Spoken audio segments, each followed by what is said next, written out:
Right then, let's go. I am delighted to be back with the 2-on-1 Powerchair Football Podcast. This is our first podcast episode since this incredible World Cup in Sydney. And I'm again joined by my co-host, Ryan Sipple, and we couldn't really do another podcasting without having our new permanent co-host, Mr. Dean Williams, chair of the WFA. And of course, we can't really just jump back into National League and et cetera, without doing something about the World Cup. So we are also delighted to be joined by England's coach, Mr. Colin Gordon. I hope you're doing well, Cole. All good, thank you. Thanks for having me on, guys. You're more than welcome. We were intending on getting you on before the World Cup, but logistics meant we couldn't. So this is going to be a lovely episode to go through a lot of that stuff with the World Cup in the rearview mirror as well. Mr. Sipple, how are you? Not bad at all, thank you. Not bad at all. And Mr. Williams, this is your first domestic podcast as a host. I know, this is incredible. I feel promoted. Not sure that's a good idea, but I do feel promoted. I think it's a fantastic idea. Well received in Sydney. We had a lot of fun doing those podcasts. And the one night that we managed to get ourselves a night off, we got complaints the next morning. So it was good to know that we were well received. And I suppose the World Cup is possibly a nice place to start for you, Cole. We will revisit in a bit more detail, but have you recovered? How was the experience? What was your overall impressions? I've just come back, so we stayed out for a while. Myself, Chris, Karen and Neve, and we had a holiday in Noosa, which was an amazing place. So we made best use of the trip. Just recovered pretty much from the jet lag. I'm sure we all went through it, but it is pretty unique. And then I've watched so much since I've come back. So many games since I've come back. Just revisiting and looking at areas where we think we can improve, get better, so it hasn't stopped really. Looking forward to seeing the guys again. We've been invited by the FA to the game against Malta Friday, and really looking forward to seeing all the lads, and Debbie Hewitt's hosting us, so it should be a really good evening. That's nice to hear. That trip to Malta. Oh, trip to Wembley to see Malta. Yeah. We're looking after us in the Royal Box. We're having they're putting dinner on, and it's really nice for the FA to recognise the performance of the lads. I'm really delighted about that. Excellent stuff. So overall, probably a little disappointing, I would say, in terms of the outcome from the World Cup. But in terms of experience for the team, and getting to the final, one step further than Kissimmee. How was the overall reaction to the tournament from the players? Quite proud in the performances. Disappointed in how the outcome. If I'm honest, penalties was an anticlimax with the way it all turned out.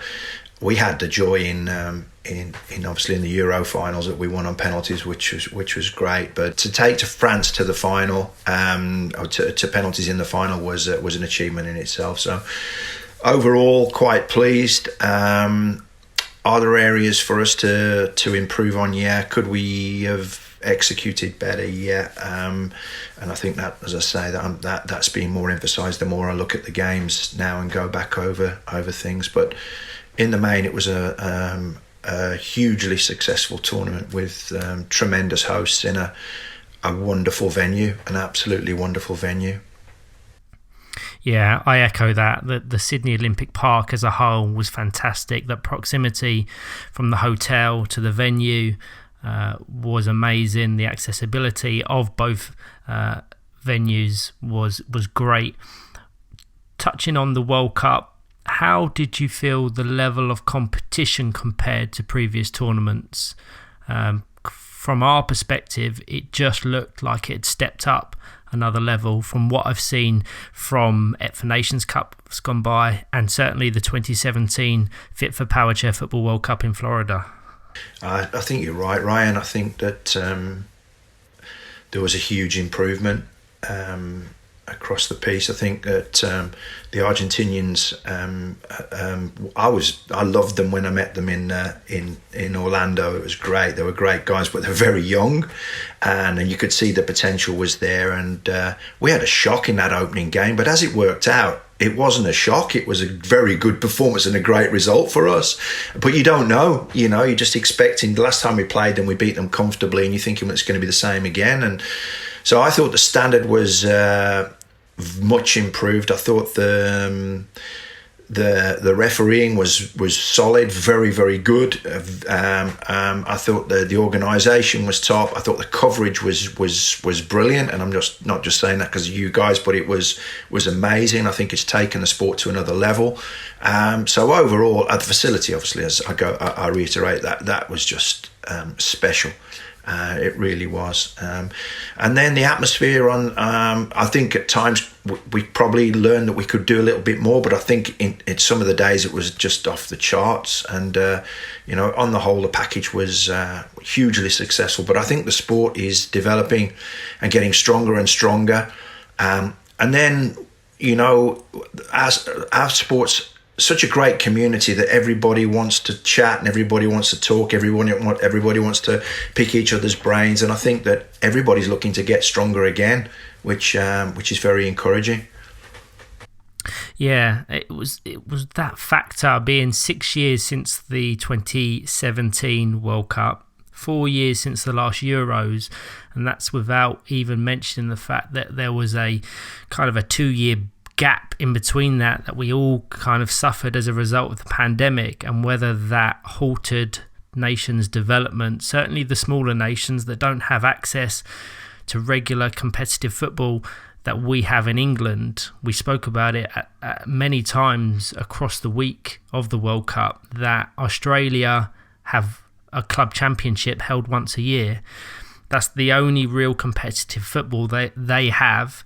The same situations can be applied to the United States of America, the South American teams.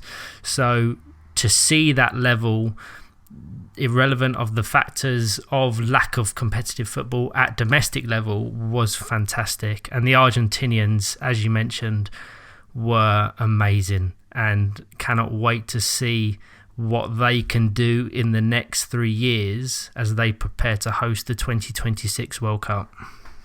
Yeah, I've had a lot of correspondence with the head coach of Japan as well. He's been asking about our organisation, how many teams, etc., how many leagues, regional leagues, the development program, and everything else. They're looking to improve and to get better. I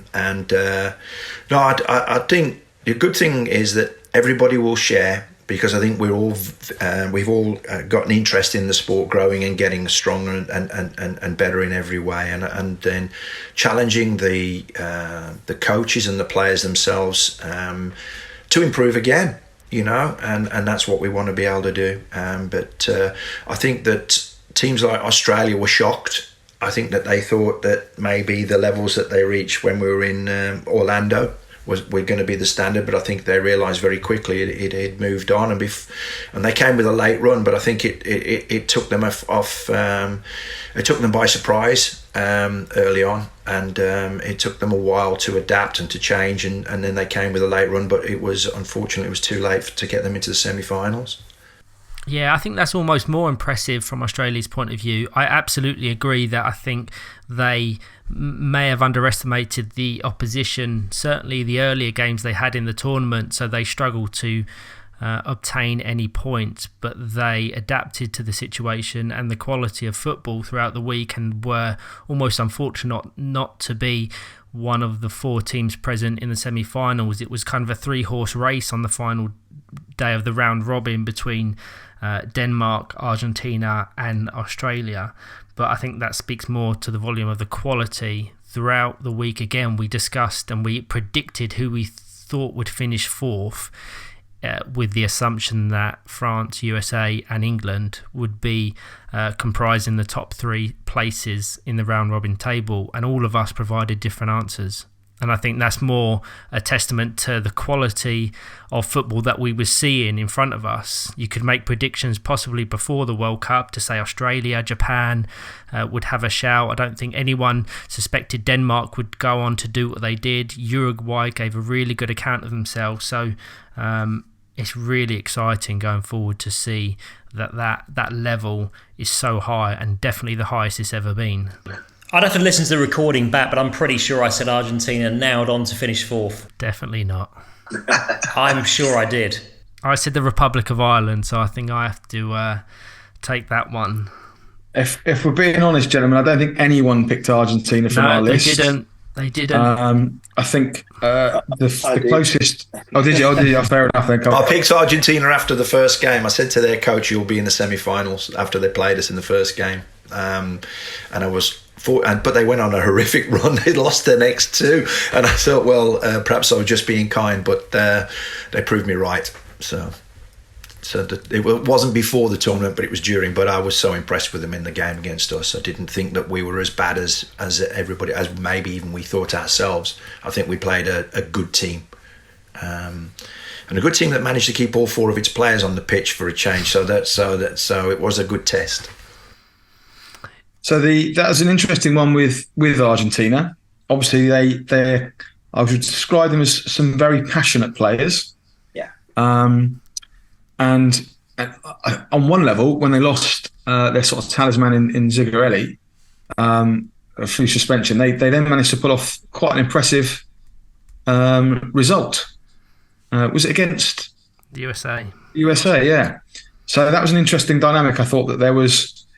Their style of play had to switch because they didn't have their free-flowing, attacking, gung-ho Zigarelli, but they were still able to reorganise and play a very defensive,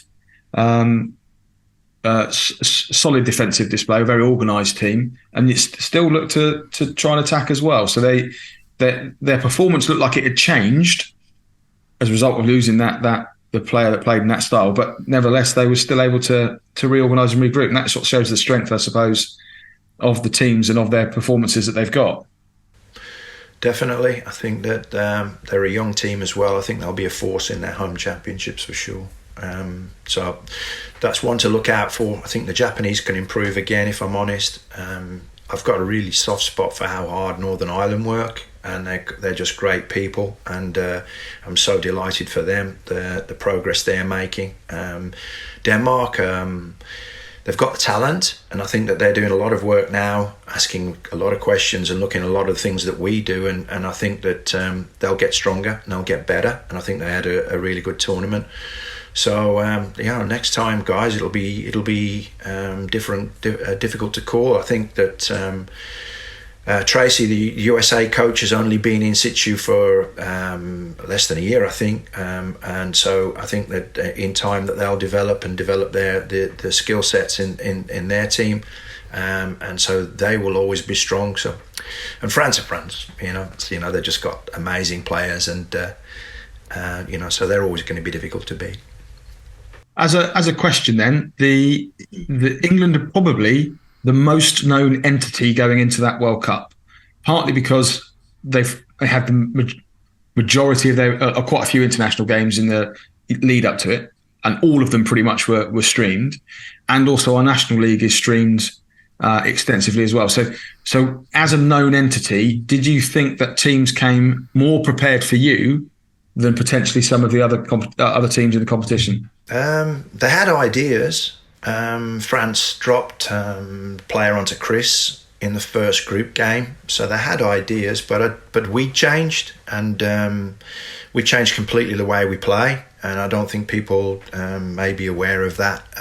We've changed our understanding of the sport now. We're less likely to play wider early. We go narrow. We're looking for to play inside pickoffs. We want John to drop deeper, to square off with Chris, make the court bigger. So we did a lot of work, tons and tons and tons of work on that, and so we feel that we've turned a few pages over with regards to the way that we are and the way that we play. Did we do it to the level that I want? the reams of notes that I've taken since the tournament would suggest that at times we didn't. But we always will be, because of the sport, because the ball belongs to nobody in our sport. You can't actually control possession because you're playing with a metal guard and a huge ball. You can't just keep the ball. So we'll always be a moments team. And we used to put moments on the board before games because we're looking for moments, but those moments invariably are scripted. Everybody knows what's happening in that particular moment, where they should be and where the next pass should be, and how we develop and how we move forward. What you saw, and Ryan mentioned on commentaries was a lot more front bumper work from us, Ryan. That's moved on now that we are looking to be. Even John was scoring off his front bumper. So we're looking to compress the space in and around the box once we've broken the lines. But to break the lines, you've got to get the first inside pick-off. So a lot of it is all about moments. And I think we'll get stronger at it and better at it. But then you have to be prepared to watch, look and change, because teams aren't just sitting back and just accepting it's a game of football. They want to know more about us and they want to stop us playing. So it's always going to be a challenge, but you've always got to be up for that challenge. And so I think it was interesting. I get what you're saying. I wish most of our games in the build-up weren't streamed, but they are, and you've got to be able to cope. Well, just on that point, Colin, which I think is quite interesting. So there were countless people from other nations that, once they had awareness of who I was, were talking to me about what we're doing in the National League and over in England in particular. And the streaming came up, and Alex and I were witness to a conversation late one night where ultimately it was being suggested that, well, it absolutely wasn't being suggested. It was being said that players would watch 2 hours of streaming a day from the National League just to build their awareness and their skill set around what's happening around Powerchair football. And I'll take you back to something you've said, which I think is quite interesting, because it's the way that I would see it as chair as well.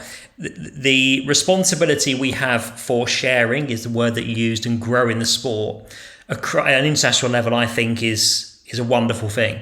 So absolutely, we make sure we're right in terms of what we're doing over in England. But ultimately, by sharing this stuff, it creates some challenges like this, but it's the right thing to do. We want competitive sport at this level. When we go into tournaments, ideally in future, we'd want more teams competing in the tournaments and want to grow it, because that's when we really test ourselves. So you'll probably find, I think the two words that I would use in association with what you were saying about Argentina and about yourselves as well, it's resilience and agility. And the best teams will have that about them. So we talked and complimented Argentina. I think we had that as well. When we look at the round robin stage, when we lost to both the States and the French, we actually did have agility and resilience enough to change, to your point, what we were doing when we went into the critical, what I would call the business end of the tournament. That was always going to be the case. It was hard. The format was hard. And I'm sure it was hard for everybody, but 9 games on the bounce is hard work. And obviously in Orlando, we were 2 groups of 5, semi-finals and finals, the usual format. But what it gave us an advantage to do, obviously, was to look at the opposition. And one thing we don't do is rest on our laurels. We do study film, we sit together, and we involve and engage the whole group. Everybody has a role to play when we're sat in, and we hired the netball centre, quite regularly for meetings and for analysis work. The work that we did between the group stages and then the knockout stages was the most pleasing. But it was more about controlling the opposition and stopping the opposition. So we had to change it. The semi-finals and finals weren't free-flowing. They weren't a spectacle. They weren't a good advert for the sport, because unfortunately it was our objective to stay in the game, and hope for those moments. We had a great moment against the USA where we created a great winning goal. And then obviously with the French, we had chances and we didn't capitalise, and we were given a gift of a goal to get us a 1-1. But it was more about how do we stop the power and the effectiveness of the opposition, and we worked tirelessly on that. And I don't know whether people do appreciate how hard we do work, but it's not the Colin Gordon show. by any stretch of the imagination. I've never sat in these chairs. I don't know what's possible. The feedback I get from John, from Chris, and surprise, surprise, it was tremendous for feedback, was Marcus. And he was, and then we put together the game plans around the feedback from the lads on the areas they were finding difficult and what was apparent on film. But we worked tirelessly to give ourselves a chance to win a World Cup. What I'd love is the chance where we could win a World Cup playing our way. That's what I dream about, and that's what we're all working towards and striving for. That would be phenomenal. You know, it really would. So we had a conversation with, a number of conversations with Tracy Mayer, USA coach, over the course of the week. And we actually got to see him after the tournament.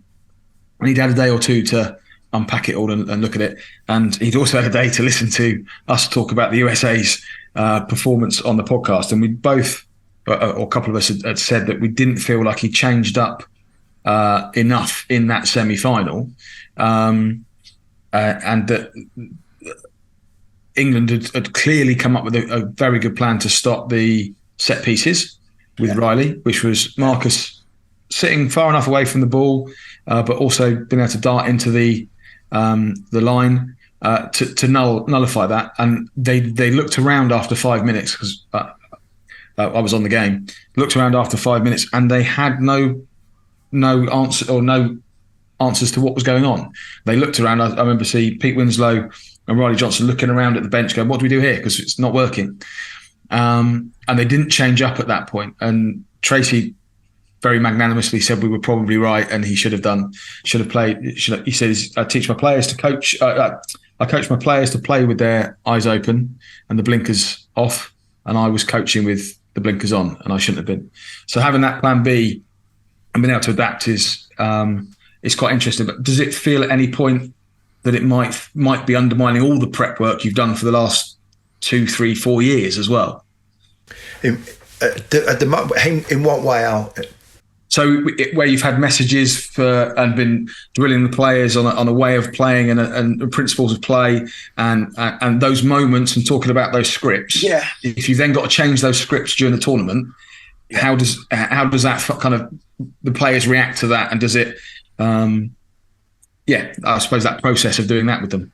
Yeah, well, it is. It's interesting. The Americans, we decided we had to basically shepherd the ball towards the middle of the pitch and keep the ball away from wide areas where they could go down the lines and get throw-ins and corners, because they were a set-piece team. If they wanted to switch around, and Tracy wants to switch around and play us in a different way, then we'd accept that, because we would think that we'd be more prepared for that. And so, you know, it would be. It is disappointing for everybody that you have to change the way you want to play, but that's tournament football. I think that I've just watched now a little bit of the Argentina game before we came on. I think it was Greg that said a team that can win when they're not playing well in tournaments it's a great attribute to have. And I think that we managed to do that, but it wasn't. I think that it was quite rewarding to see that, I don't know, maybe 4 or 5 of the goals in the goal of the tournament were England goals, because everybody basically has the utmost respect for the way we play the game. I'd love for the game to be about passing, movement, technique, and tactics. You know, and that would be the ultimate aim for me. And then we can challenge ourselves technically and tactically, and that's what I'd love it to be. I'd love it to be more of a chess match with grandmasters sitting on the sideline and great players on the pitch. That's what I'd love. Focusing on that playing style, I think you deserve so much credit for evolving the sport of powerchair football. Certainly in England, you touched on it, the emphasis on tactics, on positioning. You ensure that each player that you select plays a pivotal role in the team's success. So you've essentially redefined player roles from my perspective, certainly, and it's played a significant role in England's success, certainly at international level. How did you develop that unique coaching style, because I think we are the envy of a lot of countries around the world. You put so much emphasis on playing football, expanding the court, utilising all players, and you touched on it, 3 or 4 submissions in the goal of the tournament. There could have been more than that, because when England did score, it was spectacular. And what inspired you to move away from traditional methods? Because it was before the time that I was involved, but I'm just seeing kind of the fruit of that's been bared from this shift away from that traditional type of power chair football, which we saw in some of the nations in Australia. Thanks for the question. I really let me just say, I was fortunate enough to be able to play professional football for a long time, and I've been involved in professional sport. But I have a son that obviously is disabled, plays from a wheelchair, but he has a fantastic football brain and a great football knowledge, and as do all of these players. And I want them, and they're fortunate now that the chairs that they play in react to the way their minds think and the way their brains think, and they're implementing what they see on the pitch. And that's the way I saw it. I wanted them to feel the joy that I had when I passed and played and moved and was involved in a team that wanted to play football, proper football. I see it as football. At the end of the day, it's the Wheelchair Football Association. It's wheelchair football that we're playing. And so the emphasis is on football. And I want those players to understand and to be challenged the way I would have been challenged on a regular basis by coaches and managers that I played for. And I just wanted to implement that. And the best way to do that was to create overloads. And it's a word that you use in commentary a lot. And it's a word that Greg in particular, because he's been involved in the group, why would you want to keep a goalkeeper in the goal area when you actually got no limits on where he can be on the pitch? If you can create a 4-on-2, a 3-on-1 or a 4-on-3, why wouldn't you use it? Why wouldn't you trust those people to do that? I just see that we try to play without fear. The way that we set up is to play without fear, but it's also to play with ultimate enjoyment. And I can't tell you a player and that in world football that would not want to play in England's team. And that's from those players, from Momo, from Brian, from you name it. Everybody would love to play the way that we play. And I'd like, as Dean said, to be able to share that information, share that knowledge and help people. And then we're just going to basically improve the product that we're putting out there, aren't we? And that's what I want to be able to do. So the crux of the question and the answer is, I wanted the players in those chairs to feel the same joy as I got to feel by playing football. And that's what I want, and that's what we work towards all the time. And it's so rewarding, but there has been so many changes that people just say, England just play football, they just play 4 out. There's been so many changes, so many developments, so many innovations. So I want the players to enjoy playing football. And if we could give them even better chairs that allow them to do that instantly react to what their mind is thinking and their eyes are seeing, I think that would be the joy for us, all. We touched there on viewing figures. We did do quite well over the course of the World Cup.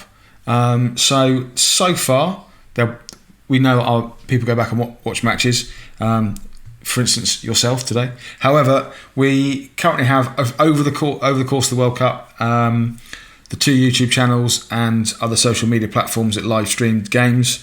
We had over 150,000 views.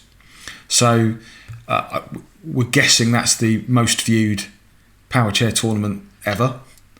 It deserved to be. The coverage was brilliant and the tournament was set up fantastic. It deserved to be. I think I must be at least 10,000 of those views myself, but will continue to do so. But no, it deserved it, mate. It really did.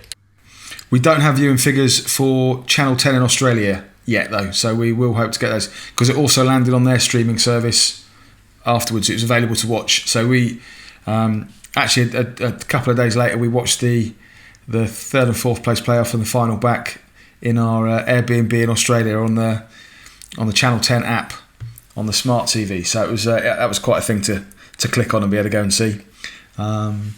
So the coverage wise, we were we're pretty chuffed with everything we've done, and there's other things that we've got ideas for to develop and move that forward, which will be implemented in England first and foremost, as that's where we're at. So, but yeah, fantastic.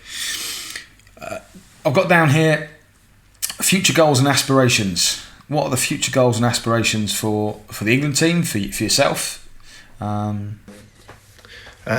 Future goals and aspirations: win a World Cup, win the next World Cup, to have a sport that's fair and equal, and I would love for our national leagues to keep developing the way that they are, and I would like, if it was possible, for us to engage with more people from outside our group, young coaches, people with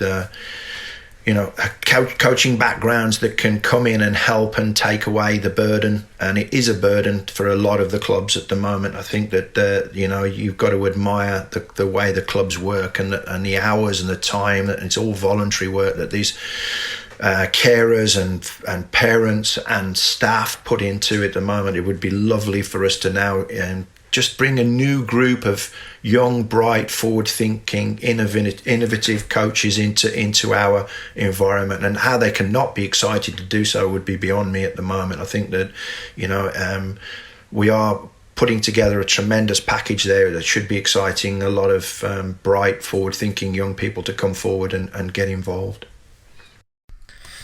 You've touched on it, I think, when you was talking about Denmark and other countries that you interacted with across the World Cup, in terms of the envy factor of our national league competing across 11 weekends of the year. That's complemented by regional league football, obviously our domestic cup competition, which culminates in that televised final. But beyond that, we've obviously got one of the most comprehensive talent pathways anywhere in the world for a recreational player to see the ladder up to the England senior team. And within the last 18 months, 2 years, you've seen the introduction of the National Emergent Talent Team and the England Development Team. How have they benefited you as England senior coach? And how do you integrate, because you obviously had Dan McClellan just as one reference point at the World Cup, 14 years old, the second youngest player at the competition. How do you integrate that young talent into your team? It's a very good point. I think that the talent pathway now is it's got to be the envy of the world, but it helps enormously. And there's two roles. From an England coach perspective, you don't want players coming to you that you need to work on technique with. Technique has to be a given. You're looking to challenge people tactically, and you're looking to obviously be able to implement a playing style. But the fortunate thing is now that the lads are made aware and are being coached in that playing style before they actually are ready to come up to us. So it does make it a lot easier. What you don't want to be working on is technique. And so further down the pathway, the more coaches and players themselves work on their technique and they give time to their techniques, the easier it is going to be for them to come in to the groups further down the line, be that the development squad or even in the first team, that they are now ready to learn and now ready to progress and now ready to understand what we do and how we do it. I think the setup is absolutely second to none. I think the partnership between the WFA and the FA now is stronger than it's ever been, and it can only get stronger because I think we all have one purpose, and I think that's to make the game as good as it possibly can be. And I think that is so rewarding for all of us. So I'm so excited about the players that are coming through in that development group. There's 3 or 4 very unlucky not to go to the World Cup, and I know that, they know that, but there'll be other World Cups and there'll be other Euros and there'll be other tournaments, and there's a very young group there, and Ollie's at the same age now, I think, as Dan. And I think what Dan has in his favour is a He's a very balanced, bright, likeable young man, but he's a very intelligent footballer, and I think, and that's what you have to be if you're going to step up to play for England. You have to be able to take on board information, and you have to be able to focus and concentrate within a team environment. And I think that he did that, and it's an absolute credit to him and his family that he can do that at 14. It's just, it's unbelievable. So I couldn't be happier with the way the development group, the talent pathway, everything's coming together. I'm delighted now that Dean's involved as well, because I think there's a chance now for us to really build a strong bridge between the WFA and the FA, and to work even more close to make this, to make our game as good as it can be. Just a few words on that, Colin. Thank you for the kind words. I think for me, just to echo that, the pathway bit for me, everyone at the WFA is hearing me talk an awful lot about lots of words, but one very specific word, which is opportunity. And that's as simple as I see this. And an opportunity, for me, opens up, if you think about the spirit and the passion that's behind Powerchair football, I mean the sense of opportunity in terms of not just playing the game, but also learning. So when we put on things like commentary courses, when people have an opportunity to learn more about coaching themselves, that's a wonderful thing that exists within that spirit of Powerchair football. But specifically on the pathway, again, it's almost like a compliment really for the FA. I think from an FA perspective, we've talked about the envy of a lot of different nations. It's a wonderful thing that enables anybody that progresses into the sport a pathway and an opportunity to play at such an elite level. And I think that's an amazing thing that we're offering and putting in front of people, and doesn't exist in every sport at all. So, I mean, for me, in terms of the things that really resonate with me and the things that we look to build on, that will always be something that's really at the core, because it's such an important part of providing that opportunity. The biggest thing for me, going back to touching on to almost Ryan's question, was that while I want them to play football and I want them to appreciate football, I also want them to appreciate their elite sportsmen, and I want them to value what they do and want them to be valued in what they do. I still think there's an element, and I don't want this make this a negative podcast in any way. I still think there's an element of the boys and girls at times are being patronised for doing jolly well with the challenges that life has given them. And while I absolutely accept that, and certainly with the son in the sport, I know that son doesn't want to be seen that way. I know he wants to be seen as an elite sportsman, and I think we have to gear everything we do now at the top level to understand that this is elite sport, and therefore, look, we saw it firsthand. Emotions run strong with the Argentinians you mentioned, right? With the Uruguayans, even with the Americans, emotions run high. It would be lovely to control that, and I'm vowing to do that where I possibly can. But I'm from elite sport, and it means something. And if people don't accept and understand that passion and reactions will always happen because you are actually at your maximum, then this isn't elite sport anymore. Then it's just us all doing a lovely job for a group of very unfortunate boys and girls. That's not what they want. And that's passionately not what they want. If we want to make this game as professional and as strong as it can be, then we need to understand first and foremost, we never ever patronise these players. We challenge them, we push them, we cajole them, we help them, we provide for them, but we give them a platform that they show their own competitive edges, and that's what we must always do. And so I have a tendency to rub people up the wrong way, let's be honest about it, at times, but that's because I'm passionate and have always been passionate about my sport. I'm not making any apologies for it. If you want to be in elite sport, you're going to have elite sportsmen who at times are going to lose their heads and be a little bit passionate about what they're involved with. The day we lose that, then we all hang our boots up and we move on. But I think that, that's what we need to appreciate. I want these lads and the girls to appreciate they are regarded as elite sportsmen.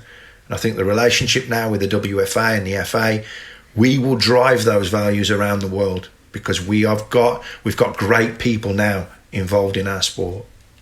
Can you talk to us a little bit about the people that were in the England delegation that supported that view, that process, in terms of other members of staff, and then so how that's set up? People have got to understand that the staff that we put together it's an amazing group. It's an amazing group. We had our challenges and we had our issues, and Kath and James came to me, and we had to make some choices because of we were challenged financially. It's a huge expense. But we came back from Orlando, and I remember sitting with the powers that be at the FA, and they said, "What do you need?" And I said, "Seriously, we need psychologists if we're going to be successful. We need someone who can be there and support the players, because they do need that support." I was going to say off the ball, but no, it's on the ball. It's in every area, and Emma has been absolutely phenomenal. The players speak to her on a regular basis in her private time, in their private time, and it's been huge in their own personal development. Obviously, we've got a 14-year-old boy there who may need a little bit more care. I would argue that he probably only has as much care as his teammates, because they all tap into that. I've got a physio that's as good as anybody I've ever worked with in Charlie Goodchild, who was absolutely tremendous. But these guys don't do what they're just there to do. They are engaging in all sorts of reports around the wellness and health of the players that the players have to fill in on a daily basis, how they've slept, how they're feeling, what they've ate, what they've done. All these innovations are through Charlie. The doc, Dave, came in late as a replacement for Tom. Tom has been absolutely superb, but he got family issues that he couldn't come. Obviously, there were a lot of sniffles and we had a few chest infections, a lot of issues, and I think it hit Dave a little bit like a tsunami, but he was absolutely brilliant around it. Our staff is the envy of the world. The FA provide brilliant care and brilliant staff, and without them, we couldn't do what we do.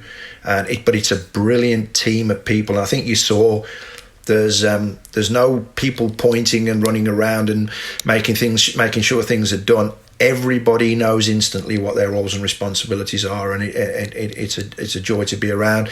And then Adam's been absolutely amazing for as long as I've been involved in the sport. His organisation is second to none, but also now as an assistant to me, he understands instantly what needs to be done, what we need to be doing, and plays a fantastic role in the success of the group. Yeah, Adam will definitely be a episode coming up. We need to pick his brains because, as you said, he plays such a pivotal role within that England senior team. But I just want to echo what you're saying with regards to that relationship with the FA being the envy and being so fantastic. We have never really properly delved into it. But when you look at kind of the whole pathway, you've got 3 regional emergent talent programs in the South, the Midlands and North, all comprised of 10 plus players. You've got they feed into the National Emergent Talent Team, which is comprised of between 8 and 10 players. And then that feeds the England Development Team, which is comprised of 8 players. Then that goes up to the England senior team. So at any one time, you can have up to 60 players all vying for one of those 8 spots within your squad. From the NETP upwards, they have access to the things you're talking about: psychologists, video analysis, physiotherapy, and a doctor. And that's just fantastic. It's so good to see. And if we're going to branch away from kind of the recreational side of the sport and be seen as that elite sport and with elite sportsmen, things like this play a huge factor in that. Yes, right. I forgot to mention, obviously, because he didn't travel, John Francis, who was has been absolutely central to everything we do. You see all the work we do on huddle, and the lads are absolutely constantly on huddle. And they are not themselves individually, but they would actually go on in groups of 2s and 3s, and they'd be firing questions to each other with regards, what do you think I should have been doing there? What about it? And the support that we've got from John was amazing. You can have all the best staff in the world, but you've got to use them. And the people, the players and people like myself need to believe in it and need to believe in them.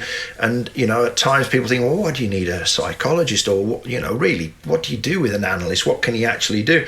Well, if people want, and the one thing you do know, everybody on this call knows that our door is always open. Dean's seen that firsthand very quickly.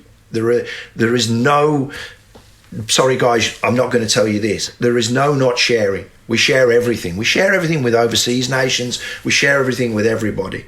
So we will never, ever keep things to ourselves. We will gladly show to anybody in the world, and particularly anybody in the National League who wants to come, learn and understand what we do. We'll share, and I'd gladly travel and meet anybody to discuss it at length. Ryan, you know, Al, you know, and Dean's starting to find out.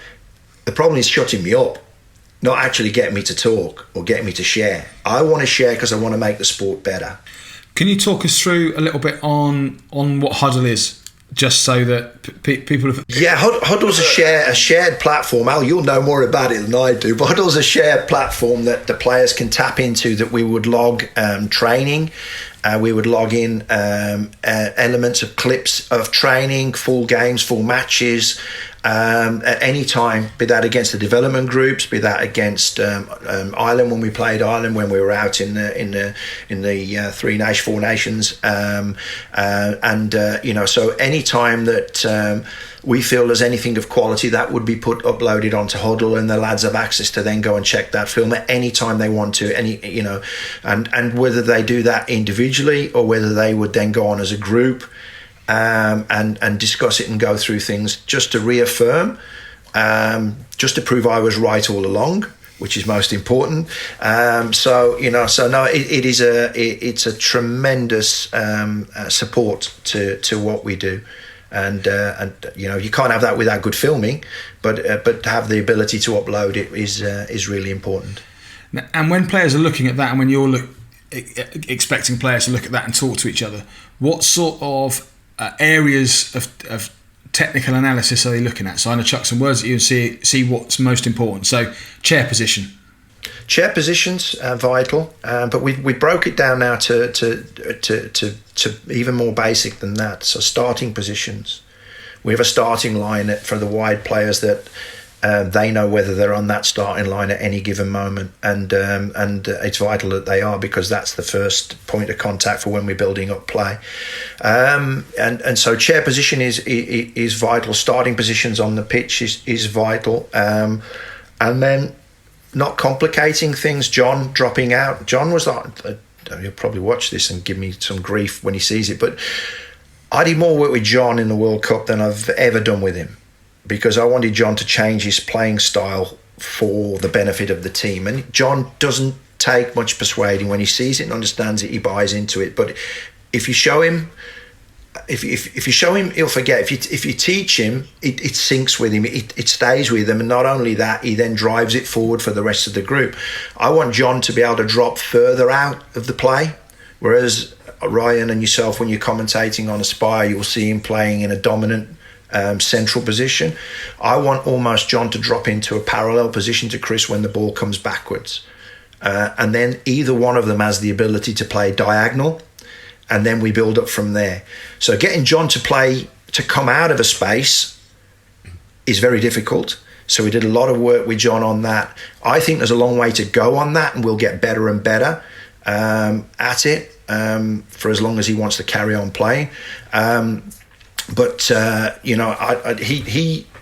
We need to reaffirm that sometimes, Al, with film, and go through it with film and make him understand. And then when John does that, instantly that creates the movement with the other two and the other two players, and Chris as well, obviously. So, yeah, and it's no secret. I gave Dean seen the DNA, but we've expanded that now as well. I would share that with anybody. I haven't got a problem. I'd share that with Tracy, with whoever wants to look at it. I ain't got a problem, because we can drive the game forward. It's for the good of the sport. My question was predominantly because I know there'll be a lot of players here listening that will give them an opportunity to upskill their video analysis and start looking at video in a different way. So brilliant that chair position. Next one, pickoffs. Well, they're linked. The starting position, the starting line is invariably you're playing against a V formation, so a deep holding midfielder and two wide players. So the wide players for us now have got to get on that starting line. So if you drew a straight line between the deep line midfield player and the wide player, That's the starting line. I want them level with that. So any ball that breaks into that space, they have a chance, an opportunity, and I'm hoping we'll get there first. That will create the inside pick-off. The inside pick-off then can go to the opposite wide player, or it can come back to the pivot. And then in some cases, or a lot of cases, I want it to go back to the second pivot. So past John into Chris, then I want John to drop deep into the space. So the wide players, if they stay wide, invariably will be second to that ball, and I want them to be first. So the inside pickoffs now is a huge part of what we do, but to break the lines. So I was going to say, so this phase of play is specifically to break the line and get position and territory in deep. Yeah, and down the outside of teams into areas then when we start the triangles. And we've been famed for our triangle play around the box for a long, long time, but we were finding it more difficult when the teams were dropping the goalkeeper and the first defender into the box, how we would move them around to create goal-scoring opportunities. It's becoming more and more difficult to score goals. And the Ireland game at St George's was a classic case there, because they did make it very, very difficult for us. But, you know, we've worked very, very hard. We beat them 4-0 in Australia. But we've worked really hard to think, okay, what are teams doing to try and stop us? How do we counteract that? But also how we can become better at what we do. So, yeah, the first pick-off point creates the play. It creates the play. So do you have a trigger position or pitch position at which point you say, right, well, now John's now coming up to that, or Chris is coming into that central role again, and we're going to start playing those triangles around that? Is there a point at which the ball gets deeper than the opposition area? Or these are good questions, Al. Yes, absolutely, yes. So invariably, first pick-off gets there to either drive to suck John forward or Chris forward into the play.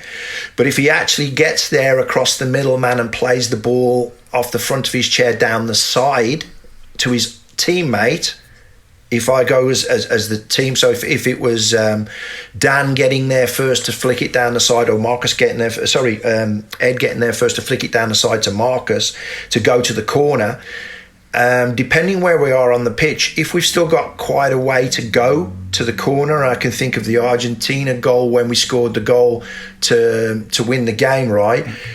Marcus took 2 touches down the side rather than played back in one. We want to get as close as we can to the touchline. And then you'll see John driving forward rather than getting in a half spin reverse position, driving forward to compress the space. And that's why John's playing a lot more off his front bumper, because we're actually down the sides of them and John's coming onto the ball. And that front bumper is either a pass to the far post, a finish, which he finished against Ireland, I think, off his front bumper, or I think Chris actually reverse front bumpered one back into a space against Ireland as well when he compressed the box. So basically someone coming on one touch front bumper compressing the space. So yeah, so our target really is to get to, once we've broken the lines, our target is to get to the touch lines. Be that by popping it back into John and then playing through, or passing it to his teammate. But if there's a long way to go, I would like that they take 2 touches or play back into John and we go out the other side. But we want to get close to the touchline. So play. Hang on a minute, Alex. I was feeling absolutely chuffed to bits that 100 days in, just a fraction over 100 days in, I'd got the laws of the game and I understood the game. And all of a sudden now, this is being taken to a completely different level. I'm a novice again. I'm asking the questions because I know there's players listening to this podcast that want to know these things and these details. It's vital, and do you know what? When our aim is always that the group polices itself, and do you know what? That reaffirms that. Film reaffirms that. There's no I thoughts, and Marcus, love him. He used to be a great I thoughter. I thought this, and you take away all of that. You take away grey and you're putting in black and white, and because the players then can say, no, you were nowhere near your starting line. You didn't take your 2 touches. You didn't let the ball run through there, John to Chris, because we talk about the pop-off position that we're lauded for. If John doesn't let the ball run through and then drop into that deep position, then we haven't got that option that Chris can play a diagonal and John can play a diagonal. So, all of these things will be instantly recognisable to the lads themselves, but I'd love them to be recognisable to the commentators in particular, and also to the public. Throughout that segment, you referenced 4 players in particular, which are probably, for you, a core group in Chris, Ed, John and Marcus. They've been present at your last 3 major competitions and they play such important roles. We saw that in Sydney. With particular reference to Chris and John, who have such a fantastic relationship, it's almost going to be a difficult question. In terms of wider team development, what is your approach with upskilling other players to fill them voids if they were to step away from Powerchair football? It's a question I don't ever want to be answered because I want Chris and John to continue playing forever. But how far ahead are you thinking in terms of your wider team development? Have you earmarked certain players, you don't have to mention them, to kind of fill them moulds and them roles should them two depart, or any of the 4 players of that core group? Yeah, absolutely brilliant question. You can see that with Tyler that I've recognised his skill sets, and I've looked to him being long-term replacement for Chris, and have tried to give him as much game time in that position as we could in the World Cup. Tyler still thinks like a John at the moment on the pitch, and so he's a little bit he takes a little bit of risk in with regards to his chair positioning at times, but he'll get there. And what I want the teams to understand, and we have got a brilliant league, but we don't all play the England way in the league, is that I want the goalkeepers to be some of the best players. They have to be. If you're going to actually play this sport the right way, the goalkeepers have got to be certainly the most tactically aware, and they have to be technically gifted. And Tyler's as technically gifted as a player as you're going to see. So you can see with Tyler, I think there will be naturally players that will step into John's role. Long term, will they have John's impact? Will they have his personality on the pitch? That's going to be hard. Those are big shoes to fill for sure. I think that young Dan could end up going into that role quite easily because of his game knowledge and game understanding. But I'd like for the more teams to try and play with a goalkeeper in advanced position in the National League, if I'm honest, because then that would make my choices difficult. I think Dan Rigby looks like he could develop into a good central player. Obviously Lewis, I've got a lot of time for as well. Ethan, I'm looking all the time, but those Chris and John are not only great players, they're huge personalities, and they didn't like each other for a long time because of the Aspire West Brom thing, but they're absolutely great mates, but they are telepathic, aren't they, on the pitch?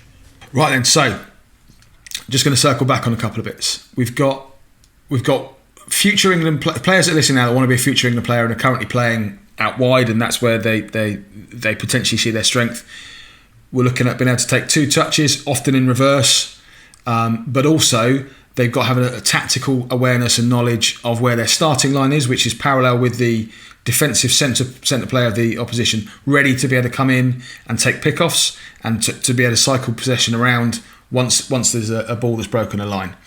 We've also got a goalkeeper as a principle to think about in terms of being a high quality player that understands the tactics as well, and for that to be implemented in a club format. So for clubs that currently, because you've already alluded to the fact there's multiple ways of playing 4 out, and that it's not just a case of going, well, we'll play with the goalkeeper out. There are some tactical considerations along the way. If a club is looking to expand or develop their way of playing with having a goalkeeper out, one of the first things there'll be is like, how do we minimise the chances of conceding a goal? Are there any golden rules that were applied to Chris and John when they first started playing 4 out, about do's and don'ts to minimise that risk of a goal? Yes, and I think we have conceded some soft goals in some games, but never in the World Cups and never in important games. I can think of a goal against Northern Ireland and Scotland, I think, in the home nations, and where John and Chris just got a little bit carried away. Invariably, we will make that mistake by forcing a pass between the two of them that's not on. And they know that when it matters, they won't make those mistakes. They both fill the channels of the near post and far post in the way that they play. If John is central, then he's in the wrong position. Simple. So as the play is building up, one will cover the near post channel, one will cover the far post channel. I haven't seen anybody in the sport yet actually chip anybody. So as long as you've got your chair in the way, you're not going to concede a goal. So you can be as far up, as far back on the pitch as you need to be. So it's at that awareness at all times where your goal is, where your channel is, and what you're protecting. And so, and John and Chris are very, very intelligent players, and invariably they get those decisions right. Tyler gives me a little bit cause for concern at the moment because he doesn't quite understand it, but we've just dropped him right in the deep end, and he'll get it for sure. So go on, mate. I was going to say, so the goal you referenced was actually the first goal you've conceded as a result of a mistake at the back between Chris and John on international stage. Is there anything around power of pass and whether it's straight or diagonal that you talk about and discuss as a back two pivot? I used to be very straight ball averse, but I'm not now. Okay. Because if you get your starting positions right for your wide players, the straight ball is a brilliant pick-off ball if you've got your starting position right. So although I like to try and create a little bit of, like to try and create a little bit of angle. Why? If John drops into a pop-off position, Chris plays into it, we're going to play the opposite diagonal. I'm not going to get as concerned as I used to get if we played that more straight than it used to be. Because that, if we're in the right starting position, we should still be able to get there first. So invariably the ball, it's very rare that the ball comes back with interest and costs you a goal. It's the one that we try and force when we get in square positions of each other. That's the one that will cost you. And John and Chris are bright enough to know when they are risking too much. And they don't make those mistakes very, very often. I think we didn't. I don't think we had a scare in the World Cup, you know. And so, but John and Chris, people think John plays central. John plays either channel 1 or channel 2, depending on where the ball is. And Chris plays either channel 2 or channel 1, depending on where the ball is. But they'll play maybe 10 yards deeper than each other. So that difference in terms of depth as well, is that a consideration for 2-on-1s? No, it's consideration on the travel of the ball, because if the ball beats the first chair, it's going to beat the second chair if they're square. It's about cover, you know, and being able to cover. Now, if people are going to do that and the ball goes by John, that's perfect for us, because then Chris is just popping it off to John in that space and we're recycling. So if they want to try it, then great. I mean, the Americans were screaming, open net, and I'm thinking, okay, carry on. You know, that's what we want. You know, that's the way we play the game. You know, so I don't see them ever getting into trouble. But if there's coaches listening to this and players listening to this, I would like them to look at studying Chris and John together, because Chris can't play that way with West Brom and John can't play that way with Aspire. You know, that's a fact. You know, Chris doesn't implement, the England way is perfect for West Brom. He's probably as close to it because he sits deeper than everybody else and he appreciates, you know, exactly what's needed. So John is going to be more of a goalkeeper, central player and 2 wide. with Aspire. He's just fortunate that he's got Brad Bates and Dan McClellan as the two wide players. So that's pretty exciting. It's very exciting that Ed's going to be joining with Tyler next year. I think that could be exciting. And obviously West Brom with England players. So, but they won't implement the England style because it's very, very difficult to just flick a switch and play like John and Chris. It's so difficult to do.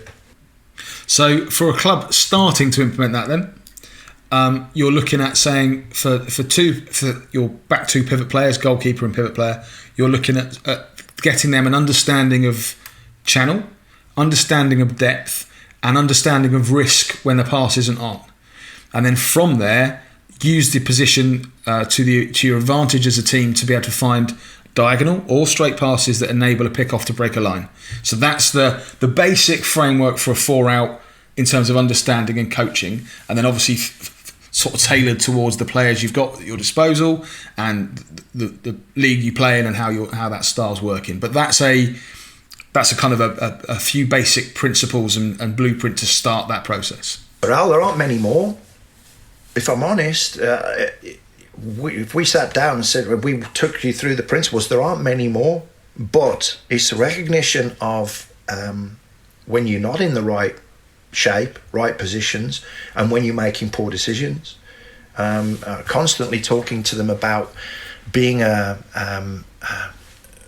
playing their musical instrument in an orchestra and sticking to the notes that they should be playing, rather than us being a jazz band and everybody's playing their own notes. So, and when you've got huge characters, and they are all huge characters. Ed's a huge character. He's just not very demonstrative, but he's a huge character. When you're asking those guys to do put aside what they do in the club football for what they should do for England, you're actually saying to them, look, play that note, and no solos, play that note, and so it's that appreciation of when you should play your note. And that's what we work towards. So you've nailed it. You've absolutely nailed it with what we are and what we do. There's a few little bits of variations in any given time. Of course, there would be, but it's an appreciation at any given time where the ball is on the pitch, what your job is, and where you should be and how you should be. Chair preparation is vital. Sorry, Dean. So sorry, Colin, to interject. A fascinating conversation. I think for me, I'm going to add words to the two that I used earlier on, which hopefully would be useful summary for listeners as well. Great job of the questions as well, I'll have to say. So resilience and agility we talked about earlier on. I'm going to add the word, based on all of that, clarity to it as well, because that for me is the word that jumps out massively in terms of getting people to understand their roles, to your point, Colin, but also understanding of what's required from each other to make that work. There's a tremendous sense of clarity that's running through all of that. Yeah, it's what you have to work on, because the group can't police itself unless you have that clarity. And have you got characters in there that if they're encouraged in any way that they could have been right when they were wrong, you can have a row. There's going to be a row. Marcus, Chris, we're going to John, but you've got to take away that the group go, no, we know, you should have been there. And it's absolutely, it's a great word. Clarity is absolutely everything. And so does that take away creativity, spontaneity? I don't think so. I think we still score the greatest goals, but they're team goals. And everybody has their role to play to create those chances and opportunities. And invariably, if we don't, then we don't score. And so it's, we focus on the team, and to get some very, very big characters to focus and to be absolute team players has been the success of what we've done. Is that something that you will actively look for then in the next generation of England talent? Is them personalities coming through to complement the technical and tactical sides of their game? Personality is vital, absolutely vital. And to go back to the point that you raised about Chris and John, you look who's carrying that kind of personality at the moment, Ryan. I think young Dan McClellan's got that personality, and as he grows, I think he'll become even stronger and more vocal and more of a leader. But, others, I'm not seeing that personality yet. Coupled with the ability. I can see some personalities that probably are going to be short. And one guy I love to death, and he's part of your group and did a brilliant job. But Greg, he's got brilliant personality, but technically, by his own admission, he'd probably just be short of where we are. But had he got the technical ability to go with the personality, he'd be one of the best players in the world. So certainly something that I can reference directly, and this is instilled in all of the participants on the Regional Emergent Talent Programme. Alex will no doubt second this point, is that communication and leadership piece. At that level, we emphasise it time and time and time again, and we're seeing that the more natural leaders and communicators are the ones that progress, because they're already at a certain level to be participating on that programme. We're looking for other things that we're seeing in John, we're seeing in Chris, we're seeing in members of the England senior team, because we're as enthusiastic about finding the next generation as you are in finding them. So it's something we constantly talk about in that communication piece. Be a real presence on the pitch, because you will naturally get noticed a lot more. I think that people need to appreciate as well, and sometimes it's difficult, that in the heat of battle, when you're out there playing, things are going to be said because if you've got strong personalities. John Balding's going to be saying what he says. Chris is going to say what he says. Marcus is going to say what he says. If you can understand him without the subtitles, probably not. So, but they're all going to say their piece. But what you need to know is once the final whistle goes, it's forgotten. And that's the hardest thing for people to appreciate, how elite sportsmen work. What's said on the pitch stays on the pitch. And it can be very firmly put, but it's for the good of the team. And I think what I've got at the moment is a question whether the ability to dish it out is great, but the ability to accept it is greater.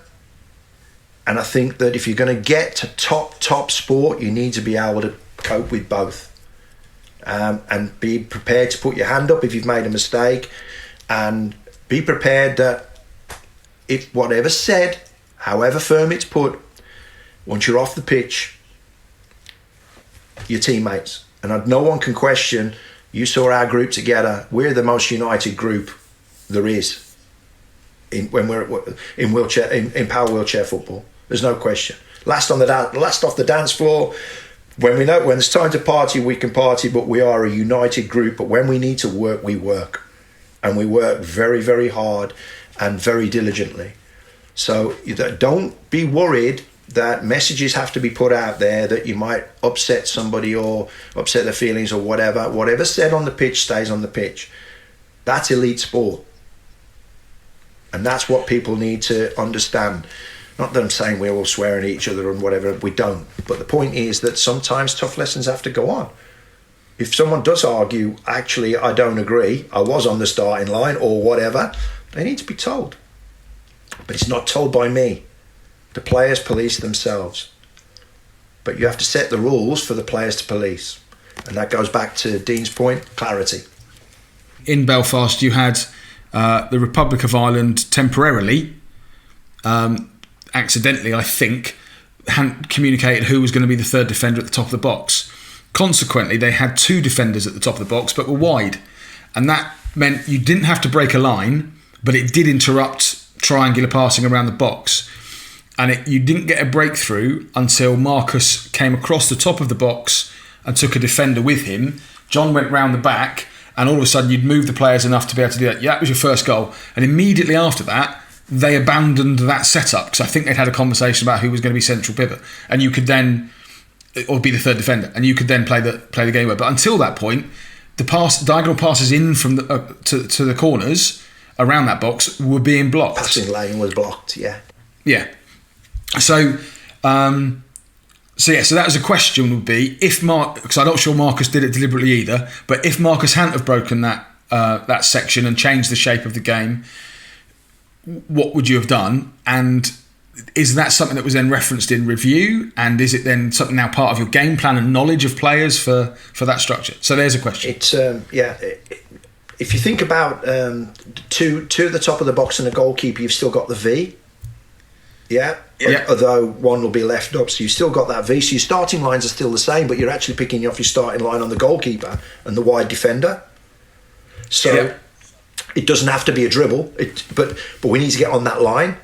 So you can still play in between, because it's not us as be giving 2-on-1s away, it'd be the opposition. So so getting the wide player to appreciate that the starting line doesn't have to be the deep pivot, but it could be the goalkeeper as well and one of the wide players.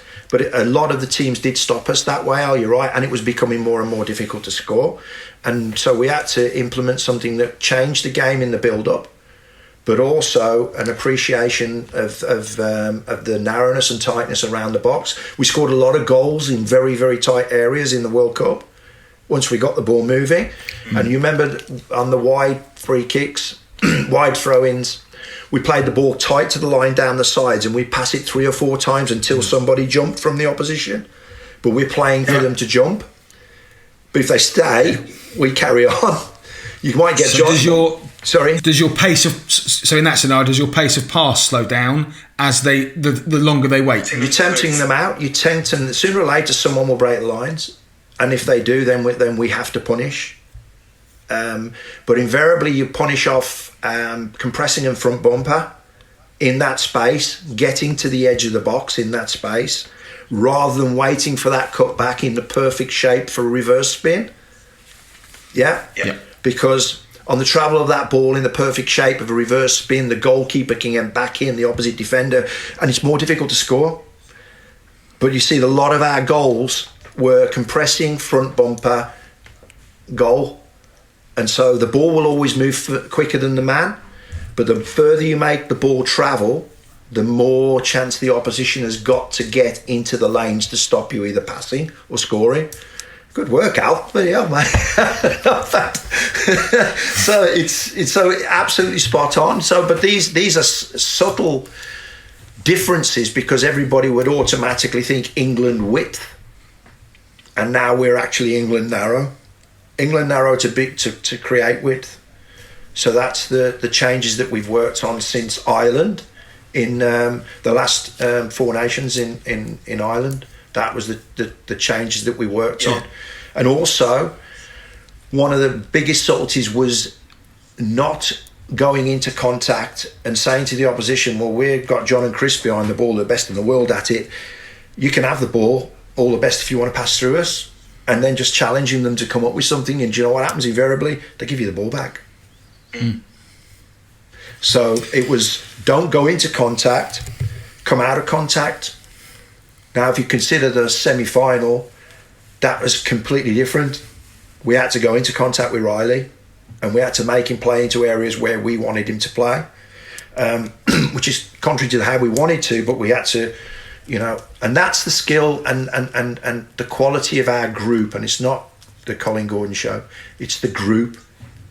When we played France in the group game in Finland, we got beat in that as well, and we worked a way of playing against France that basically let their arrogance beat themselves, because they were 2-0 up and should have seen the game out, but we knew that they would still keep coming, and we just created breakaway opportunities. When we played USA the second time, we had to change completely, but that came from, right guys, what are you seeing? John and Chris, on the set pieces, I think if we set it this way, okay, right, what about, we got to get to, it was all from the group, and then we came up with a game plan. So if you're looking for the ideal footballer, which we are, right, we're looking at creating the next level, you need that knowledge, and you need to be able to articulate what you're seeing and what you're feeling on the pitch to the coaching staff. Because there's one thing that will always be, no, it won't, it will change. We've got people doing it. Invariably, people like me have never sat in those chairs. We don't know what is and what isn't possible. We haven't never had to react to an instance on the pitch. So we always have to be able to take feedback from the people on the pitch. So they've got to be vocal, they have to be tactically aware, and they have to be able to articulate. because that and problem solvers. Problem solving, absolutely, but I think problem solving comes from the group. Putting the messages out there, I think we can do this, yep, bang, bang, bang, bang, and stress test, and be able to go out there, stress test it, and then implement. The only thing that harmed us in Australia is because it was so much football, you didn't have any time for training sessions during the competition, and that was difficult for us, because it's difficult to implement what you want to do. Why are we so good at what we do? It's because we work hard at it. Do the other teams work as hard? I'm not sure. You know, but you can't work hard if you're not getting feedback. So I'd be encouraging feedback from players on a regular basis, right? When you're getting them together, what are you seeing? What are you feeling? What's difficult? How are we going to solve it? What about this? And creating those messages and creating that thought process. And I'm blessed to have such a group of people that and staff, Adam, Charlie, Emma, they feed in this. By the way, this could be an issue. That could be a problem. It doesn't have to be technical or tactical. It could be, you know, for goodness sake, these guys have, you know, major issues on a daily basis. But all of that into the mix, and then we sort out our problems. But it's that clarity that, are we all confident and comfortable? This is the solution. Yes. Well, let's implement it then. And that's the basis of our near success. Colin, thank you so much for your time and your insight on all of the discussion we've had. It's been really insightful and interesting to be able to hear your approach to coaching, and as a group, how you approach an international tournament as a delegation from England, but also here to hear about the way you'd like to see the England way rolled out within our league, and aspirations for how teams and players around England can develop and push forward, and how that then impacts and comes into the pathway as well has been fantastic. Ryan, any final thoughts? No, fantastic episode. Great to unpick the World Cup and talk about England's approach to Sydney, and casting our thoughts forward to other tournaments and how the team may look, and how team players within our national league, they've got kind of the blueprint now. They know what Colin is looking for. So now trying to integrate that into their games will be so important.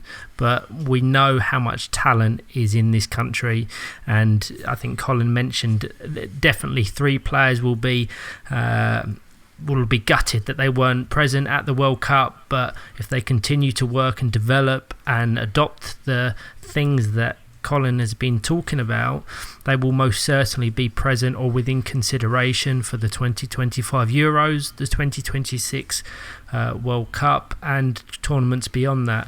So, no, really exciting, and thank you, Colin, once again. Dean, any final closing thoughts from you? Yeah, only to thank Colin for his time, and I think that educational piece, not only for me as an individual, but for lots of, as I referenced, the players and the coaches, and lots of individuals involved in wonderful sport. I think they'll find that immensely useful, Colin. So it's a personal thank you. It's also a thank you from me for being a massive part of my induction into understanding the sport as well. Perhaps a little bit too far today, because as I referenced on the podcast, my goodness me, I thought I got it nailed. I so haven't got it nailed at all. And in the spirit of feedback, Colin spoke an awful lot about lines of feedback and getting permissions almost for people to do that, and policing things amongst the group.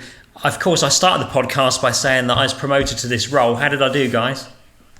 Excellent stuff, Dean. Yeah, we'll give you a good solid 7 out of 10. I can deal with that, that's fine. Yeah. It's a good score.